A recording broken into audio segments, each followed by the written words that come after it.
I'm here today to discuss the idea of political homelessness, which is deeply connected to what we expect from our politics and why. We all know the saying, politics and religion, the two topics you're not supposed to discuss at the dinner table, right? Well, have you ever stopped to ask yourself why this is? It wasn't until recently I came to think the saying is generally true, but for opposing reasons. People don't want to talk about politics because they hold their views too tightly. Too much of their identity is staked in politics. People don't want to talk about religion because they are haunted by the idea that they do not stake their lives in the spiritual things enough, that God takes up too little space in their life. C.S. Lewis writes in his essay, Membership, a sick society must think much about politics as a sick man must think much about his digestion.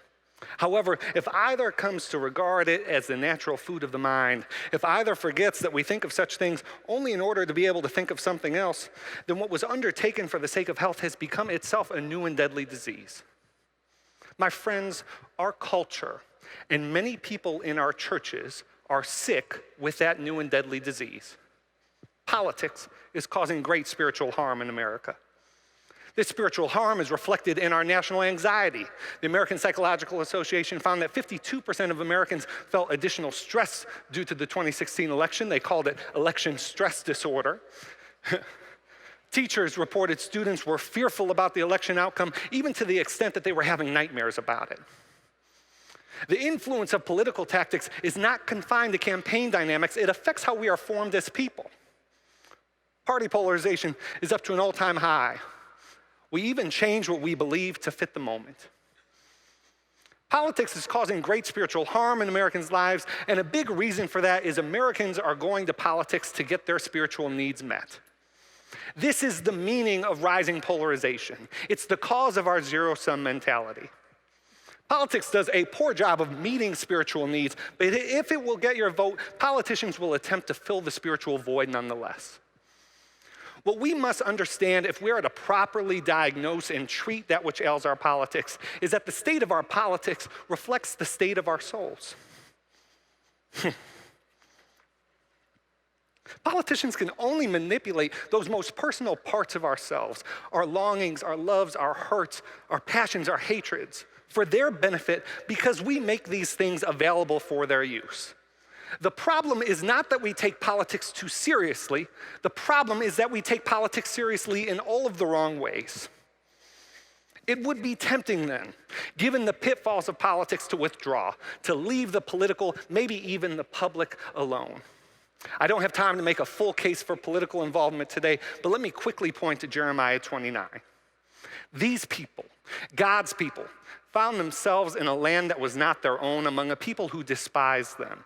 And yet Jeremiah's prophecy to them did not suggest that they lie low or that they take a posture of opposition toward the Babylonians. No, instead, they are instructed to seek the peace and prosperity of the city to which I have carried you into exile. Pray to the Lord for it, for if it prospers, you too will prosper.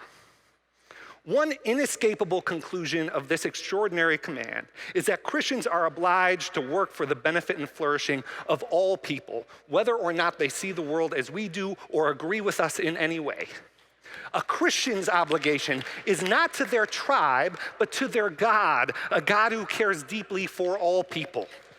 And if a Christian's political ideas and actions are not intended toward the good of their enemies, then their political witness is not Christian in its character. When it is, everybody benefits. Christians care about politics because we care about our neighbors and our communities, and political decisions greatly impact our neighbors' well-being. As a citizen, you do not choose to have political influence, you already have it. Therefore, your sitting out of politics does not absolve you of blame for the state of our politics. Your sitting out is your choice about how to steward the responsibility you have been given.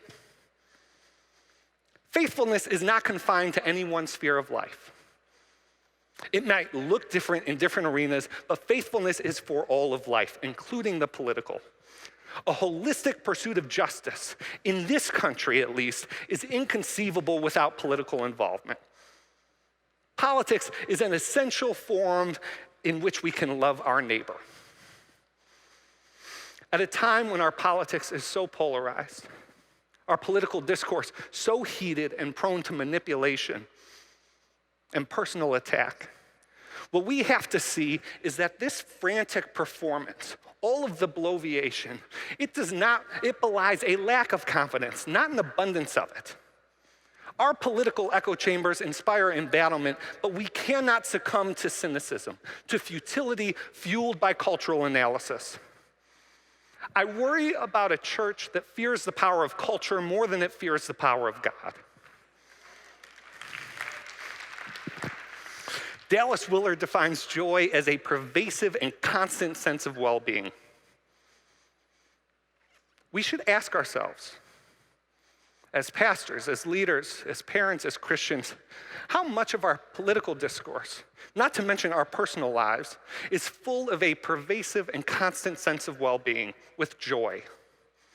What does our answer say about us?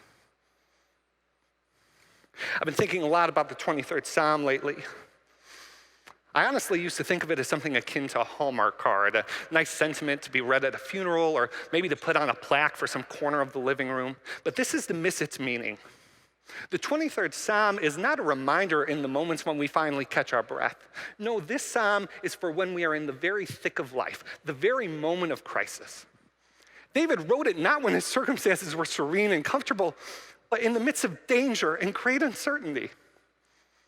Today, the same God who led David beside still waters and prepared a table for him in the midst of his enemies, that God is alive and well today. And if David can find security in God while others plotted his demise, surely we can trust Jesus in our circumstances, personal and political.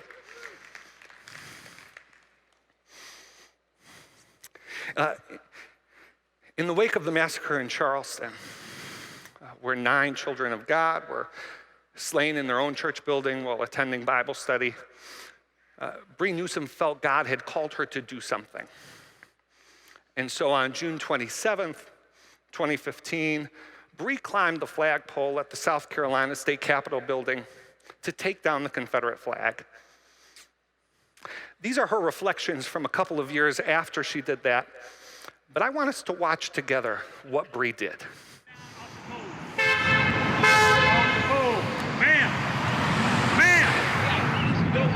You come against me with hatred and oppression and violence. I come against you in the name of God. This flag comes down today. The Lord is my light and my salvation. Whom shall I fear? The Lord is the stronghold of my life. Of whom shall I be afraid? I'm going to comply. I promise you I'm going to comply. I'm coming down. I'm prepared to be arrested. That's not more called home. The Lord is my shepherd, I shall not want. Woo! He maketh me to lie down in green pastures. He leadeth me beside the still waters. Look at there.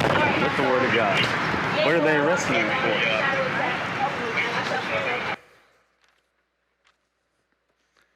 Jesus says in his Gospels, if you love me, you will obey my teachings.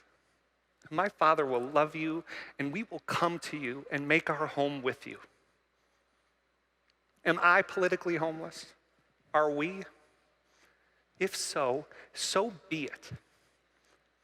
The crisis for Christians is not that we are politically homeless. The crisis is that we ever thought we could make our home in politics at all.